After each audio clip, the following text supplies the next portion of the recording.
আসসালামু আলাইকুম বন্ধুরা, আমি ডাক্তার ফরহাদ হোসেন আছি আপনাদের সাথে। এই মুহূর্তে যেখান থেকে আমার এই ভিডিওটি দেখতেছেন, আপনাদের প্রত্যেককে জানাচ্ছি আন্তরিক ধন্যবাদ এবং আন্তরিক কৃতজ্ঞতা। যেখানে আছেন আশা করি ভালো আছেন এবং নিরাপদে আছেন। বন্ধুরা, এই মুহূর্তে আমরা আলোচনা করব একটি প্রাসঙ্গিক বিষয় নিয়ে।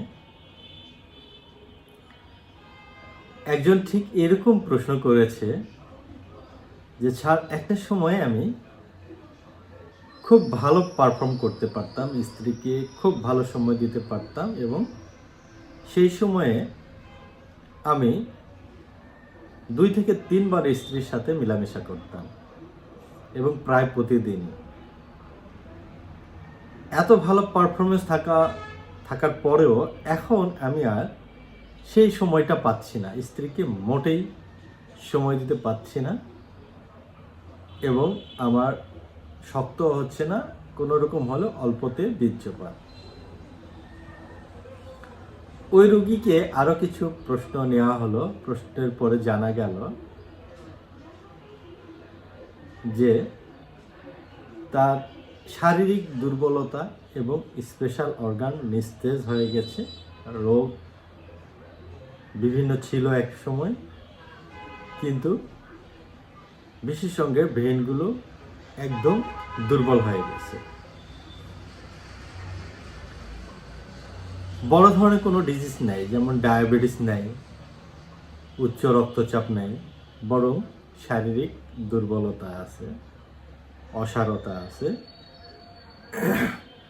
ক্ষয় প্রবণতা। এ থেকে সহজে বোঝা যাচ্ছে যে আমরা বিভিন্ন সময় মেসেজ দিয়ে থাকি যে অতিরিক্ত কোনো কিছু ভালো নয়, অতিরিক্ত পরিমাণে মেলামেশা করা এটাও ভালো নয়। মেলামেশার নিয়ম হচ্ছে সপ্তাহে 4 বার, 3 থেকে 4 বার, একদিন গ্যাপ দিয়ে মেলামেশা করাটা ভালো। কারণ যদি শারীরিক ক্ষমতা অনেক বেশি থাকে তাদের ক্ষেত্রে হতে পারে। জেনারেলি অর্থাৎ সবার শরীর এক নয়, কারো কারো এই ক্ষমতাটা অতটা প্রেশার সহ্য করতে পারে না, তাদের জন্য সপ্তাহে 3 থেকে 4 বার মেলামেশাই উত্তম। মেসেজ হচ্ছে যাদের অতিরিক্ত পরিমাণে মেলামেশার প্রবণতা, তারা একটা সময় দুর্বল হয়ে যেতে পারে। তাদের জন্য কি ব্যবস্থা আছে?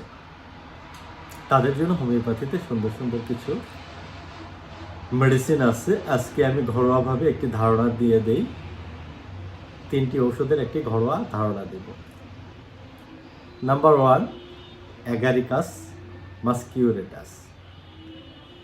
যাদের সহবাসের পর কোনো প্রকার শরীরে কোনো যন্ত্রণা ছিল এবং তা দিনের পর দিন বৃদ্ধি পাচ্ছে, শারীরিক এনার্জি লস হচ্ছে, অক্ষমতা প্রবল আকার ধারণ করতেছে, তাদের জন্য অ্যাগারিকাস ভালো মেডিসিন। নাম্বার 2, কোবাল্টাম।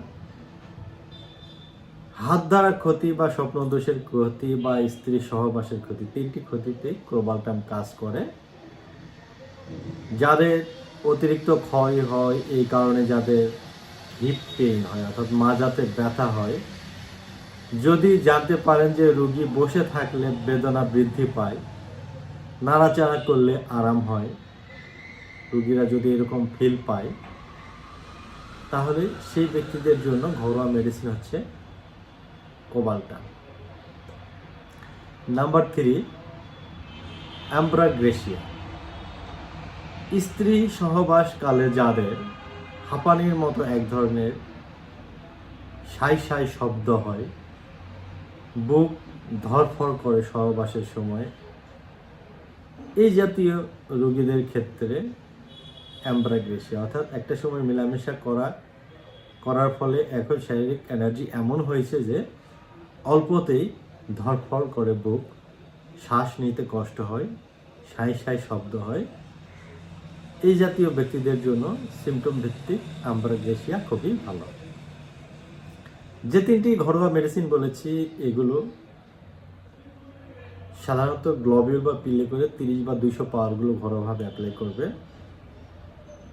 পিলে করে 4টি করে 3 বেলা খাবারের আগে চুষে চুষে খাবেন 1 থেকে 1.5 মাস। ইনশাল্লাহ আপনার সমস্যাগুলো নিয়ন্ত্রণে আসবে। চেষ্টা করবেন সপ্তাহে 3 বার, এখন 2 থেকে 3 বার, যেহেতু এখন একটু দুর্বল, 2 থেকে 3 বার মেলামেশার চেষ্টা করবেন। দুধ, ডিম, মধু, খেজুর এই খাবারগুলো ঘরোয়াভাবে খাবেন। আমার চ্যানেল সাবস্ক্রাইব করবেন, পাশে থাকবেন। আল্লাহ হাফেজ।